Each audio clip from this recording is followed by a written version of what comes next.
everybody, and welcome along to one of the most picturesque racing venues, well, anywhere in the world, to be quite honest. It's called America's National Park of Speed. We have two races here over the weekend for Porsche Carrera Cup North America on this IMSA Sports Car weekend that will see the WeatherTech Sports Car Championship as our main event on Sunday. Once again, the crowds have come out in force. They know their motorsport here, and my goodness me, they know their sports car racing. And it's been going on here since 1955, and the 14-corner, 4-mile and a tiny bit track is, well, it's carved out of the greenery around here, and it's meant to replicate the road racing that we had here in the early years of motor racing. My goodness, down through the years, hasn't it provided wonderful challenge to teams and drivers alike. The good news is that you don't just have to listen to me, John Hindhoff, because Shea Adam is joining me here in the booth at a crucial part of the season. Shea, hello.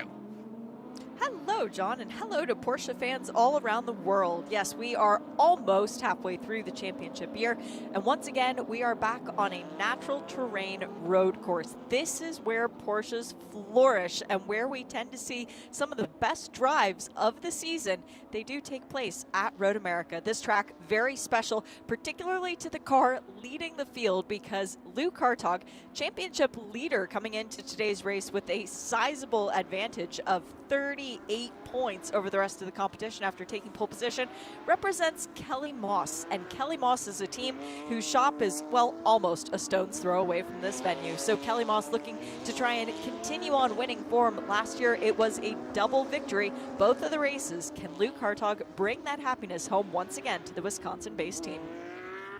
Let's have a quick look at the grid, which is absolutely stunning as ever, with 33 cars originally on the grid. Carlos de Quesada,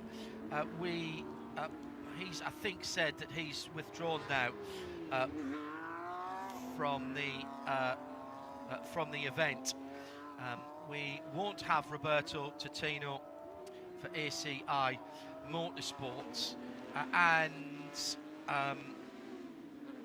so we will have Yves Baltas at the back of the grid with Tom Balamis, and then Kyle Washington in position number 30 on the outside of the 15th row. Todd Parriott for Kelly Moss in the 13th, in 29th. 28th and 27th, Jody Miller for MGM, and in the Masters class, all of these, that's number 10 car, and John Getz will move forward from that 27th position. Ruckus Racing, Scott Blind in 26th, Richard H in 25th. Matt Holcomb is second in Masters in 24th position, and has got Kenton King now with Era Motorsport. Three new Era drivers here that have come over from MDK, of course, if you've been following that little story. Pole position for Masters, Chris Palomo is in 22nd position. Jeff Mosing is in 21st from James Safranas. Then it's Jordan Wallace and Marco Cerrone in the Pro-Am class. Efren Castro, Jake Pedersen for Kelly Moss. Moise Oretsky in 15th. Pedro Torres in 14th. Madeline Stewart in 13th. We have not got to the Pro-Am Pole City yet.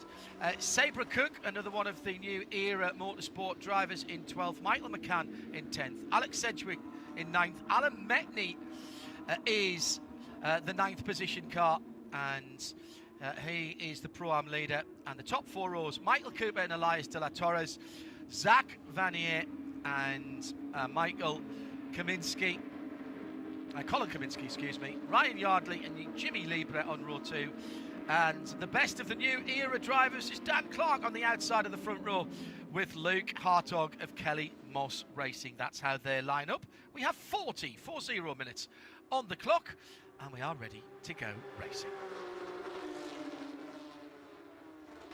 Race 1 of 2 this weekend at Road America. Thank you for joining us wherever you are in the world. Live in sound and vision. Big jump out of line there on the second or third row of the grid. That will, of course, Shea Adams' attention. Ryan Yardley for top racing performance, I think it was.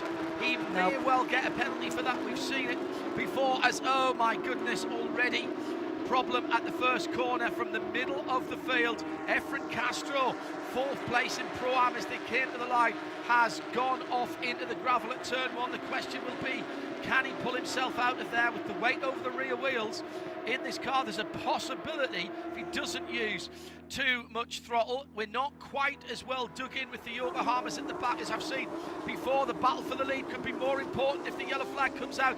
Now down towards turn 5, and there's a turnaround there as well. 1, 2, 3, 4 cars into the gravel. This has been an untidy first lap, and this surely now will bring out the safety car, that white Carrera that we saw at the beginning. Shea Adam, not how we wanted to see this one start. No. So for starters, Speedy Dan Clark was the one who moved across before the start-finish line. That is a serious no-no. That should be a drive-through penalty. Let's take another look at it going down into turn 1 because Efren Castro winding up backwards in the gravel. Efren had qualified really well. Ooh, he might have gotten a push, and then contact trying to come through the field, got into the front of Jake Pedersen, then going through turn 5. There was a bit of a dive bomb. It looked at first as though Michael Cooper took out Zach Vanier on his own, but now with another look at it, I think Michael actually got some assistance from a car behind. Yes, he did. He was unable to stop because the number 77 of Colin Kaminsky was pushing him along through turn 5. There was also damage to the front of Elias de la Torre's Porsche, so that was a lot of people who were very well placed in the championship as we are still green coming to the start-finish line.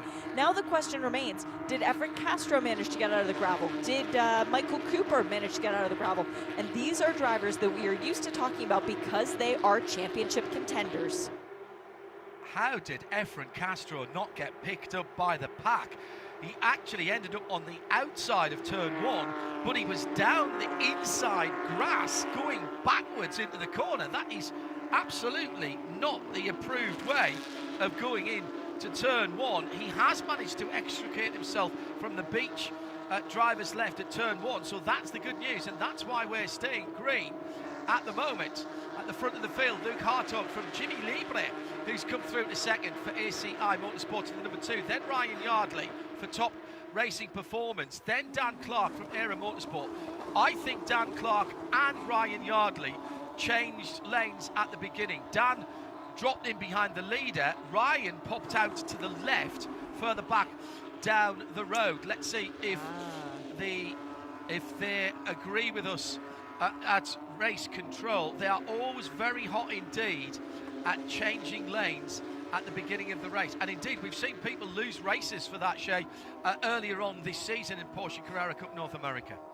Yeah, that happened in Miami to Alex Sedgwick, who didn't continue on in the natural, well, he did continue on in the natural flow of the circuit, but he didn't respect the maintain your lanes as it is written in the rule book. And that ultimately cost Alex Sedgwick his first win. Now, spoiler alert, he did later get a win. When we were at Watkins Glen, it did finally come his way, but it took a little while. Massive change throughout the classes, though. Very impressive driving this entire weekend by Jimmy Libre in that number 2 for ACI Motorsport. But in the Pro-Am category, it's now Pedro Torres who's leading. Alan Metney, who was our pole sitter, is down in 8th for the Pro-Am class. He is the second to last car on track for the Pro-Am category, so a terrible start for Alan as he was in that whole kerfuffle going in through turn 1.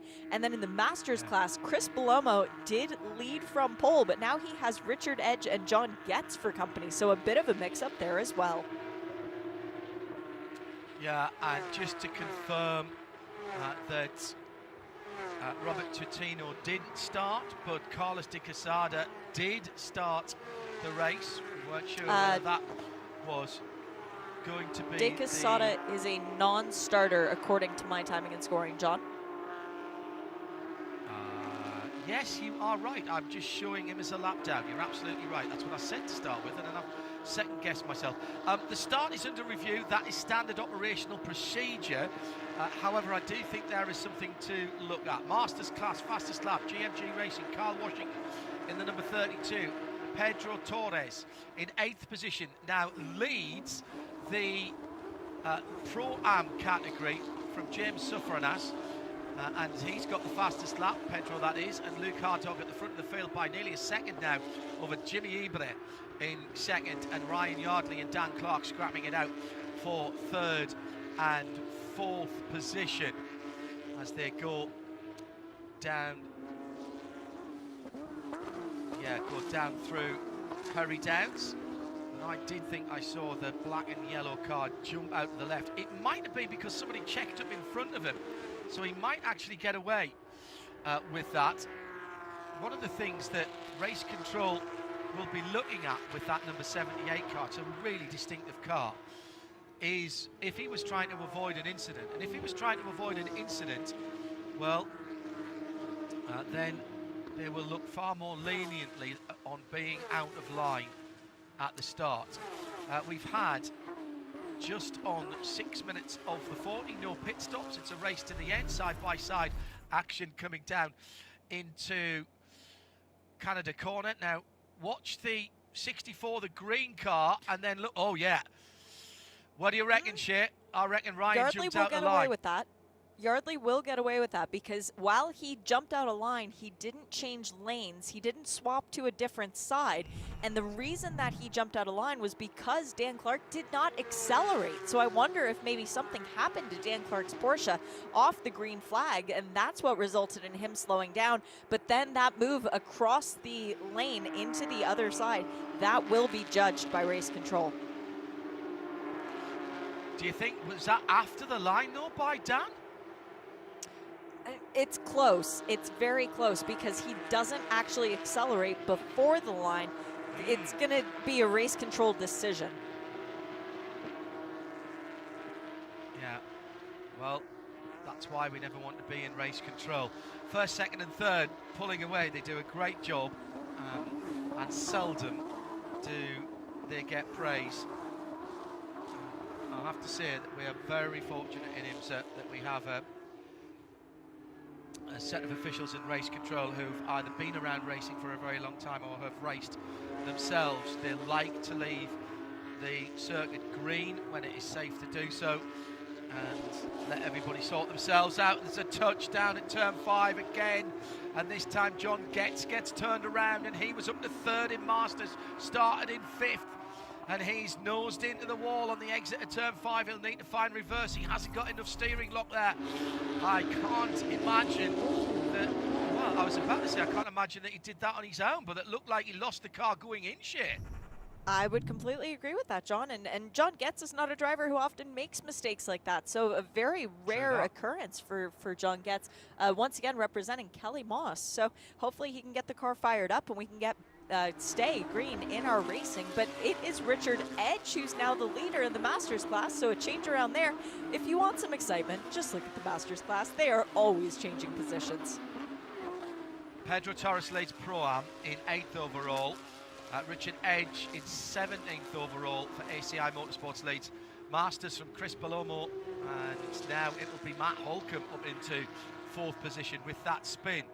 Still time for that number 57 car if John gets to move, and he has, and again race control, letting the race breathe and not just going for the big yellow button for full course yellow there. Excellent officiating,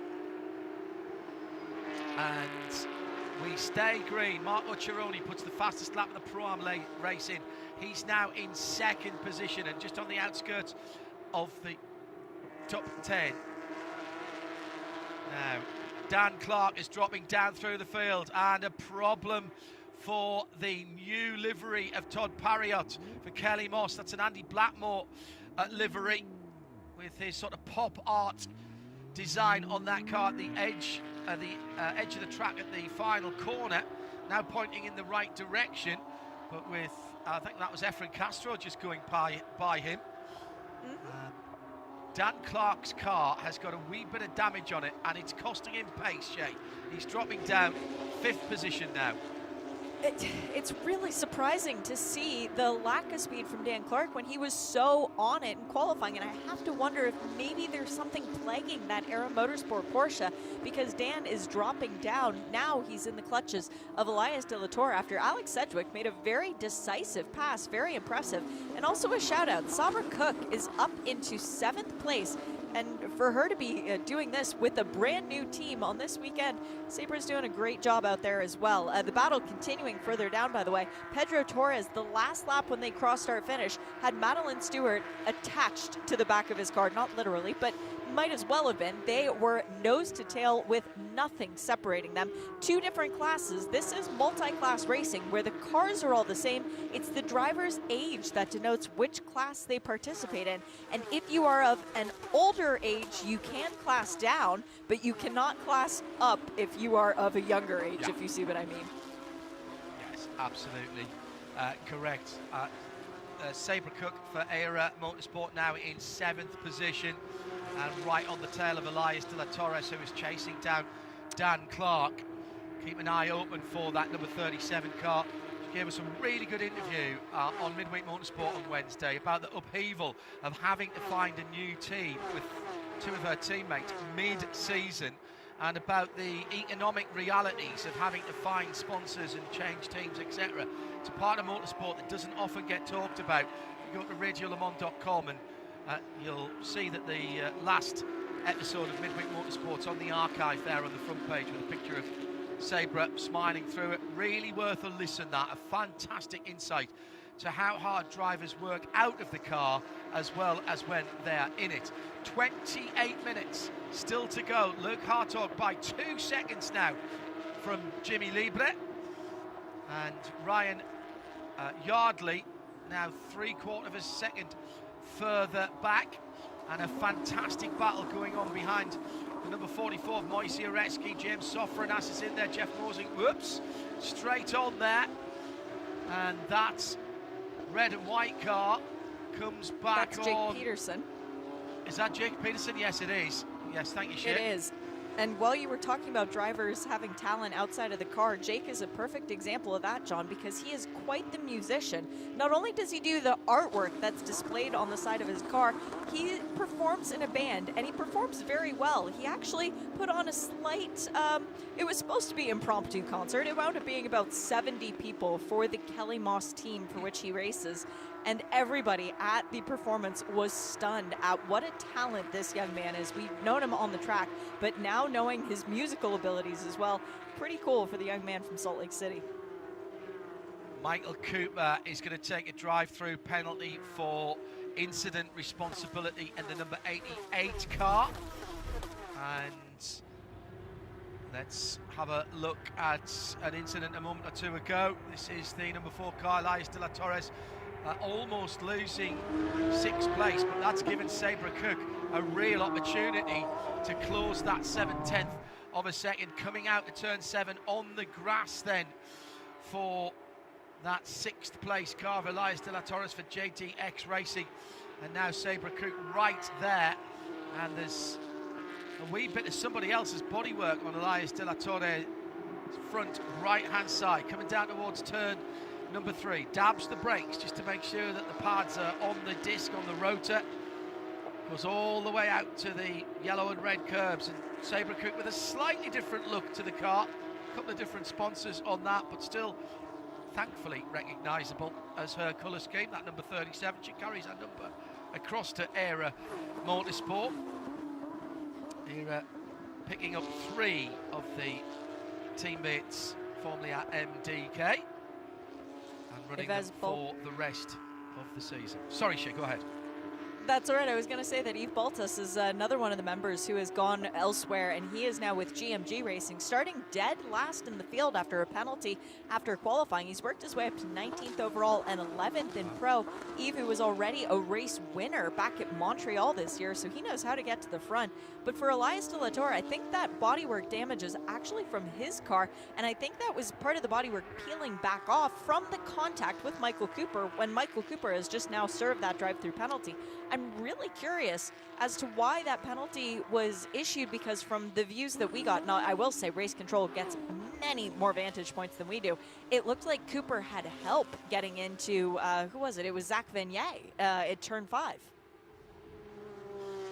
Yeah, just a note on Yves Baltas, GMG Racing. He had a TPMS, a tyre pressure monitoring system sensor that went down and wasn't working, and that's illegal because you have to have a certain amount of pressure in the tyres to keep it all legal in qualifying. So he lost all of his qualifying times.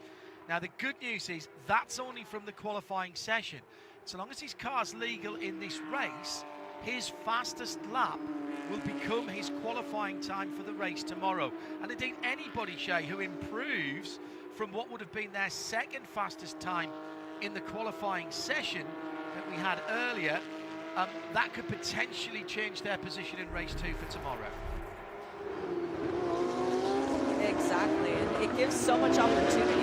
Once again, getting a chance to see Michael Cooper getting into Zach Vanier with help from Colin Kaminsky, and then, yeah, the damage as well to Elias De La Torre. So that really was a stack up there. Alex Sedgwick was involved as well, and Elias De La Torre just clipping the left rear of Colin Kaminsky. Everybody able to continue from that, though, let's not forget. But you're correct, John. That's why I don't write out the points for tomorrow's race as far as qualifying is concerned, because you do get 2 points for qualifying on pole position, 1 point for the fastest lap during the race, which, by the way, currently goes to Luke Hartog, as Michael Cooper is back into the pit lane again. This is horrible news for his championship aspirations. Cooper came into today's race in 3rd. He's already served a drive-through, though, John. He came in a couple laps ago, and now he's back once again. So I'm confused. This might be something a little bit more perilous for the Baby Bull Racing car. He's got damage to the right front of that car, and there's radiators in there. The other car that was hit in that, by the way, and nudged further forward was Dan Clark, and that he's got damage. Now, having seen that incident at turn 5, lap 1, again a couple of times, Dan Clark was nudged forward, and he's got left front damage on his Porsche. Now, whether that was something rubbing the wheel or just aerodynamically it's not working from, and this is a super quick circuit, so any little aerodynamic anomaly that you have is really going to cost you here. We're halfway through this race already. We've been green all the way through. Jimmy Lieber in 2nd has lost 3 seconds now to the leader Luke Harkov. Ryan Yardley trying to gain, he's just a 1/10 of a second further back, having just put his fastest lap of the race in last time around. Battles throughout the field, and Jimmy Lieber right with Yardley now. The number 2, or Yardley right with Lieber, should I say. Yardley in the black and yellow car with the red, white and blue machine ahead, and then the classic Kelly Moss colours, white with the green stripes, just about 3 seconds up the road. So the battle for 2nd and 3rd down towards turn 5. Shea Adam. And once again, we've got a situation where there's a driver who sees an opportunity to first race win of his career, with Jimmy Lieber back in 2nd place. Ryan Yardley got his first ever race win, the first race at Watkins Glen. He's trying to get a 2nd, but only one man in the field has gotten more than 1 win so far this year. That is our leader, Luke Hartog, whose lap times are still quicker than the guys chasing him, but not personal best. So Luke, while very much in control, is not needing to push as hard as he is, but Luke Hartog has 1 speed, and that is flat out. The results after the next 20-odd minutes of racing are very much going to be provisional. We always say they are because of post-race technical inspection, of course. However, I've just seen the start is going to be reviewed post-race, and I can only... and by the way, Scott Blind has pulled up on the circuit as well. Looks like he's had a spin in the Ruckus Racing number 45, and also involved again is the 13 of Todd Parriott. That looks like the final corner again as well. No, that was, oh well, Ruckus Racing was down at turn 5, so that was turn 5. The reason I say that the results will be even more provisional than normal is that the start is going to be reviewed after the race, and I suspect, yeah, that was all down at turn 5, but there was help for the Ruckus Racing car. Was that Matt Holcomb that was in there? No, it No. was Kenton No, King it was the who was 74 involved there, Kenton John. King. And the second incident was down at turn 3 for the number 13 of Todd Parriott. But again, he's managed to get going. I will finish this thought about provisional. The extremely provisional results. Start will be reviewed as we've got a full course caution down. Now I get the chance to describe it. It's going to be reviewed after the race. I suspect that is because race control want to have a look at some onboard footage, which all the cars carry onboard recorders, and I think they'll want to do that, Shea, to decide why and if some of the people jumped. So Dan Clark on the outside of the front row, he's still in line. So Dan Clark's fine. Was he? Nope. Was he? No. I don't think race control is going to view that very leniently. Yes, it was tight, but he had made the intent. He had already started pointing his car toward the other lane, and race control is very clear about you needing to hold your position until after the start-finish line. So that will be adjudicated post-race for sure, but it doesn't look very promising, at least from the overhead shot, and they tend to view the overhead shot a lot better than they do the onboard shot. At least that's how they have viewed it in the recent past. Kenton King is out of his car, the number 74, at turn 5. The good news is it looked like there wasn't too much damage to that car, so hopefully the crew from MDK will be able to repair it. Excuse me, not MDK, it's Era Motorsport now. They will be able to repair it and get it back out for race number 2 tomorrow. Michael Cooper has remained in the pit lane, by the way. I cannot see the bright pink Porsche because he's a little bit too far down, so I can't see what they're doing to the car, but he has not rejoined, meaning that he will get, at best, 14th place points. That will drop him to at least 5th in the standings. As for the Ryan Yardley start, he jumped out of line to his left. That may be looked at, he was in the left lane, that may be looked at differently. He didn't overlap Dan Clark before because he was the car directly in front of him. Dan wasn't having a great start, and he didn't overlap him before the stripe. That may be looked at differently. We'll have to wait possibly till tomorrow to square that one up for you. As Shea rightly said, Michael Cooper, baby bull racing after a penalty, and now the car parked up in the pits lane with 22 minutes elapsed. We have 17 and a half minutes of this race still to go. Luke Hartog's nearly 3 second lead has gone. I really need to have a word with our safety car driver. He's driving with the rear spoiler up, which in Porsche etiquette is that's not good. That's not good at all. Now I know why he is, because he's got it on Sport Plus, but if he goes into the driving settings in that beautiful white car, he will be able to drop that rear deck back down again. It's a GTS 2.9 twin turbo, 480 horsepower, and you see that needs to be sitting down. You can push that down in the settings on the it's on the not screen. Like you can make a 911 Carrera GTS look bad though, John. It looks beautiful with the spoiler up too. No, fair enough. you can get a ducktail for those cars now, because there is one available, and that car, I know that's what that's evoking. That car in street form, as it stands right there, with a top speed at just under 200 miles an hour. However, it says in the Porsche handbook, to reach that speed, you need to have the rear deck down, and if you're in the manual, which that isn't a manual, then you need to be in 6th gear rather than 7th. And if you're wondering how I know all of this, it's because I've got a blue one of those, a 22 model year car, and mine is the 7-speed manual. Beautiful piece of kit, real sweet spot in the Porsche 911 range. The 991.1, the new 991.2 just been announced, and the GTS will not now have a manual option in that car. Goes The engine goes up to not in the GTS for now. The engine in the new 99 2.2 goes up to 3.6 litres. It has a bigger single turbo, and it has a hybrid to fill the gap of the second turbo.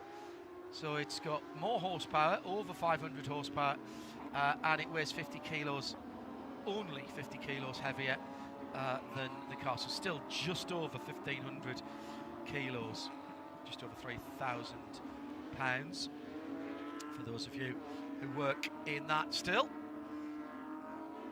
Really lovely car to drive, very capable on the track, an excellent all-round tourer, and if you take it easy and keep it to the national speed limit here in the UK, which is 70 miles an hour, in 7th gear you're doing 1,800 revs, and 40 miles to the UK gallon is easily attainable. I know you don't think about that for Porsches, but it's an extraordinary piece of kit. So that's the car that is leading at the moment, the GTS. All of these racing cars, of course, are with the normally aspirated 4-litre flat 6 engine, which has done such sterling service down through the years. And the GT3 and the GT3 Touring still have that engine, and will continue to do so, is what we're hearing from Porsche. 507 horsepower in these normally aspirated cars. The engines are as standard from the road-going GT3s.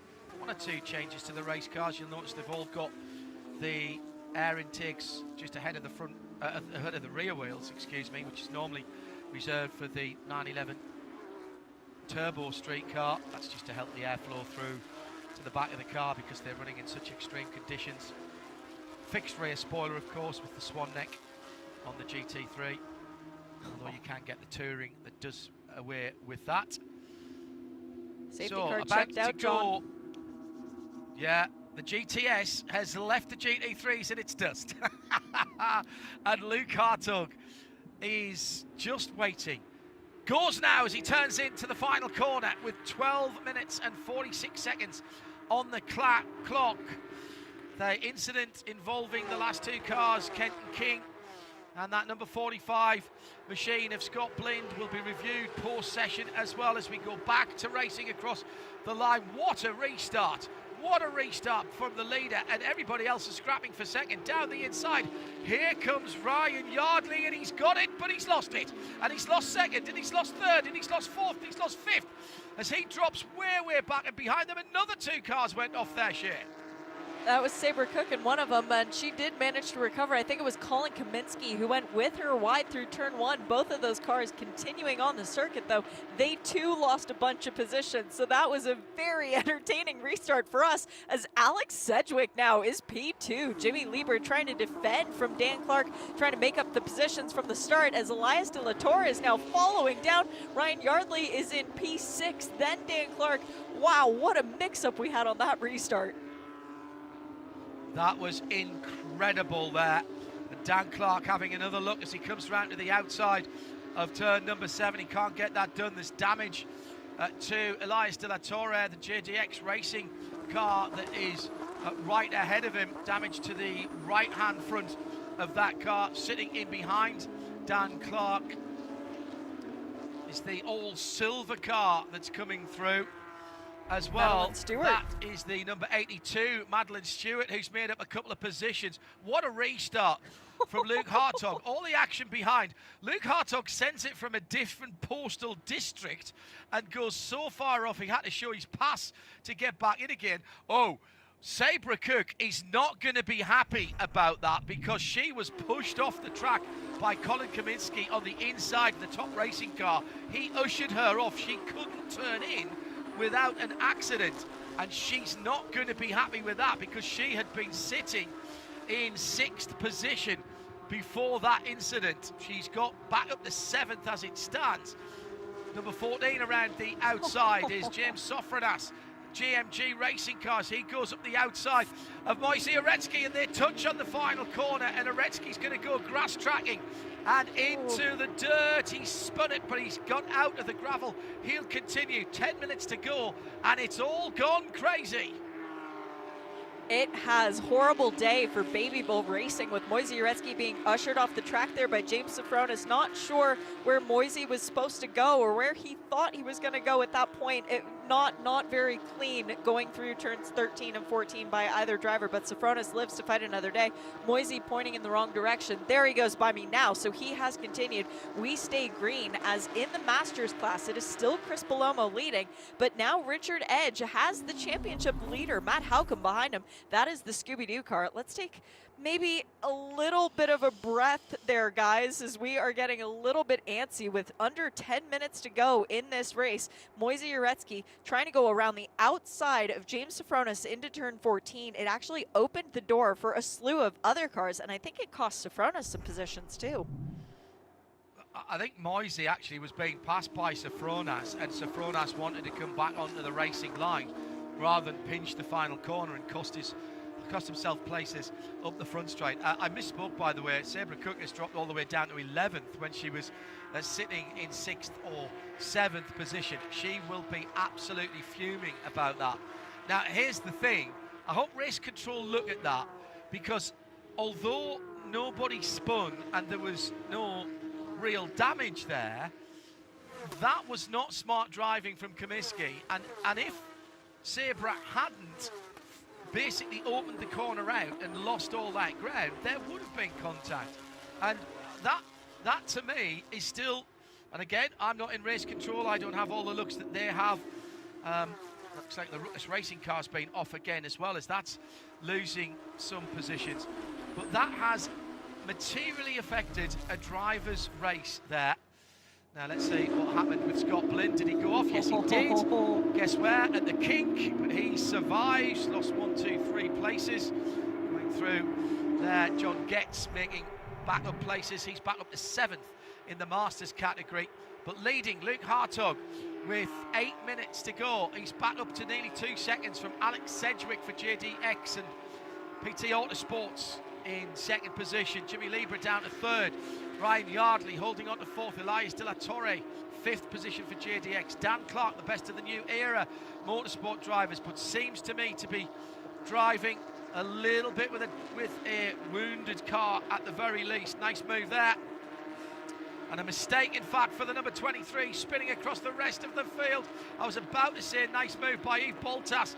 Jordan Wallace went a little bit wide, and he's lost the front splitter as well. Part of the front splitter, it's that rubber bottom piece to the front splitter that is an interference fit, and he now is going to be absolutely seething with himself, because he tried to give Yves Boltas room but got on the dirt, but also front end of his car is not going to want to turn. Yeah, give room to Jeff Mosing. Yeah, that incident started a long way back, John, when Jeff Mosen got a better run through turn 1 and actually got the pass done on Jordan Wallace, but it left Jordan on the dirty side of the track, and he's still getting experience with racing, especially in this level of a series. This is his first year in professional competition for the Kelly Moss driver. Glad to see he was able to continue round, though. But for Jeff Mosing, this is a weekend of redemption. Jeff not able to finish the race last year. Big crash coming through where? The kink, as it is wont to be. Jeff said to me yesterday, all he wants from this weekend is to finish the race. Well, Jeff Mosing is a racer through and through. He's now looking at a podium finish. Jeff will be ecstatic with that result.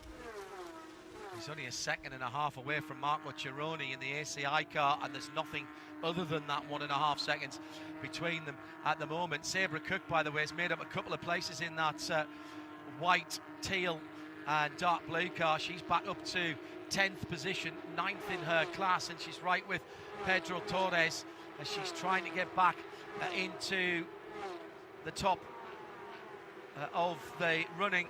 Across the line for the leader, Luke Hartog. Got a handy 2.5 second lead to the line for the 56. Jeff Mosing, 3rd in class.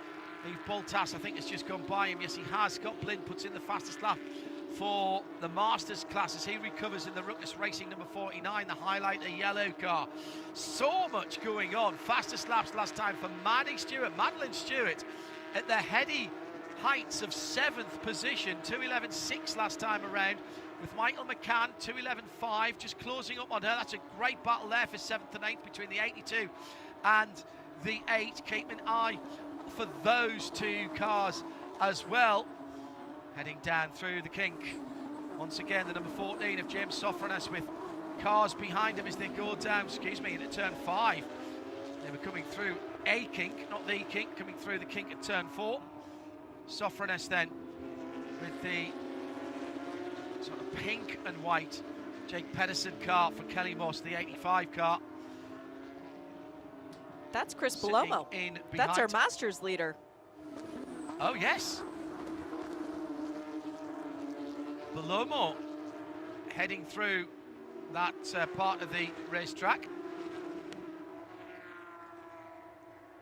85. Jake Pedersen in behind that.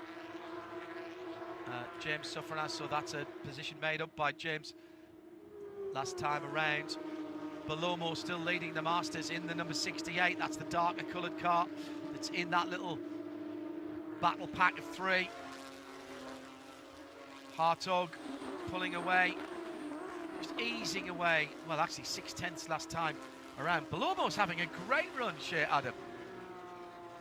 Yeah, and to risk curse of the commentator, this could be Chris Belomo's first ever race win, and I really hate saying that with 3 minutes and 48 seconds to go because I really want him to get there. But Chris has been in this series for quite some time, and he's got some ties to some pretty legendary Porsche teams. Chris Belomo running with TRG and Flying Lizard in the past. This would be a massive weekend. 4th in the championship last year, currently sitting in 3rd, but with a huge advantage here today to jump up to 2nd. So Chris Belomo, head down. Please just focus forward and don't make my curse of the commentator real. But he's got Richard Edge hot on his heels, and then the guy who's leading the championship in the mystery machine, the number 55, that's Matt Halcomb.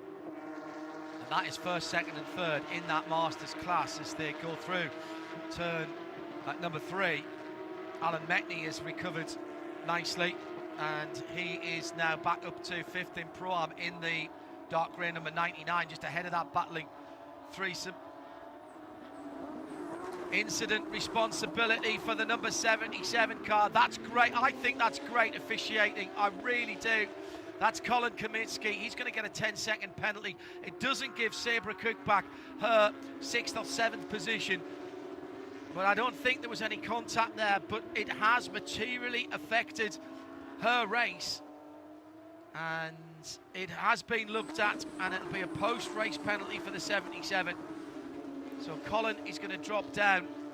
So Sabra trying to fight her way back up the field. She's got Eve Boltas coming back towards her. But she'll be really annoyed. That she was on for a really good finish with that. But she will at least know that race control saw it the same way she did.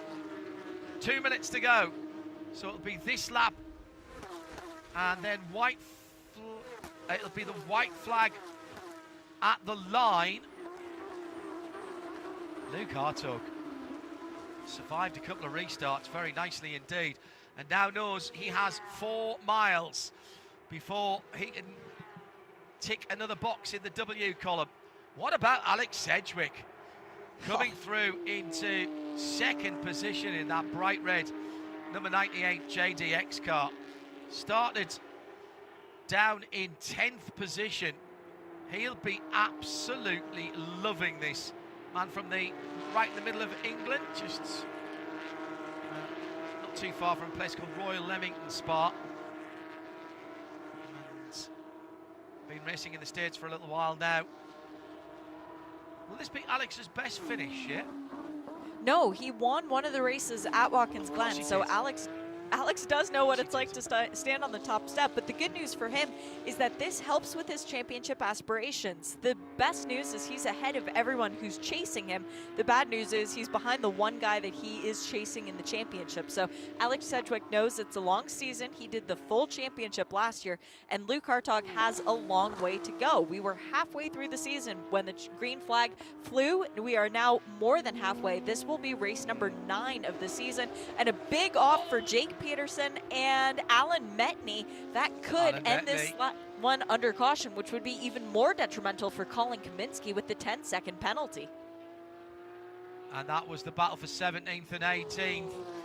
13th in Pro, 5th in Pro Am. Efren Castro will get some points back after what didn't look to be a good start the race for him, going backwards into turn 1. Alan Metney, who remember started inside the top 10 on pole position for Pro Am, looks like his points haul is going to be massively affected here. That will have championship implications as well. One thing that is all happened is behind Luke Hartog. He's never been headed since the drop of the green flag, and even with a couple of restarts, he has driven away once again. It's going to be 5 seconds or thereabouts, and he comes through to take the first race of 2 this weekend and puts in the fastest lap of the race on the final 4-mile tour of this event. Sedgwick for JDX in second. Jimmy Libra will be delighted for ACI Motorsports in third. Yardley, De La Torre, Dan Clark somehow holds on to 6th ahead of Maddie Stewart in 7th. Michael McCann in 8th. 9th for Sabra Cook, coming back with her fastest lap on the very last lap as well. Pedro Torres in 10th is the best of the Pro-Am, ahead of Marco Cironi in 12th, second in the Pro-Am category, and Jeff Mosing in 13th will be third. In Masters, Chris Belomo takes the lead of the Masters and wins it from Richard Edge by 0.3 of a second. He just about held on with, in third, Matt Halcombe. Colin Kaminsky drops down to 12th in Pro and 18th overall. There's some big names that aren't taking home the points they wanted. Late race incident, Alan Metney. It was a low percentage lunge at the bottom of the hill at turn 3, but they were all right after that. So down at turn 5 must have been where it happened. Oh yeah, and that is front wheels getting tangled together, and that's big damage on the Metney car as they came out of 5. Looks like that Alan was giving room on the outside. Jake Pedersen still wanted to drift to the outside.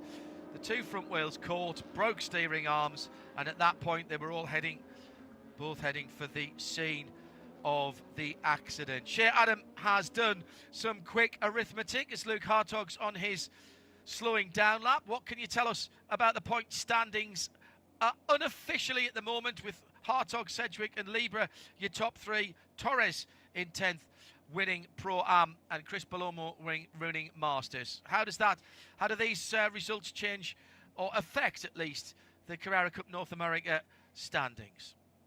Well, from top to bottom, it is still Luke Hartog leading the way. He's got an even more sizable advantage, gaining 6 more points today on Alex Sedgwick in the race. So he now has 178. Sedgwick on 139 is still firmly in second, but Ryan Yardley has moved up to third ahead of Michael Cooper after that disastrous day for Baby Bull for both of their cars. Really sad to see that. Yardley now on 121, Cooper on 112, holding on to 4th place, only 1 point ahead of Zach Vanier in 5th place. Speedy Dan Clark, by the way, moves into 6th place ahead of Yves Baltas. In the Pro-Am class, Marco Cironi has a 156-point advantage over Moise Uretsky. Again, really struggling today. Alan Metney, with that crash at the end, has dropped even further in the championship. So it's 156 for Cironi, 134 for Uretsky, and 121 for Metney, with Efren Castro gaining back a bunch of ground today, up to 118 points behind. And in the Masters class, it was Matt Halcombe with the sizable advantage to begin the race. It is still a sizable advantage, but now it is over Chris Belomo instead of previous second place runner Mark Wame. So we look to see what's going to happen after the fact, though, John, because all my points are provisional, and of course we have a lot of incidents that race control are going to be investigating post-race. Not least right at the very start, as they came to the line some 45 minutes ago. That start is still to be confirmed. They're going to take a look at it after the race. It was a little untidy at the start of the race, and it may just be that Ryan Yardley and Dan Clark could get some form of penalty. A little bit too much bumping and barging through the field, but nothing to affect Luke Hartog, who takes another win for Kelly Watson, increases his lead in the overall. Well done to Pedro Torres inside the top 10, winning Pro-Am. And Chris Palomo fights his way to the win in Masters. Shea Adam was with me, John Hindhaugh. We'll do it all again tomorrow. Bye-bye.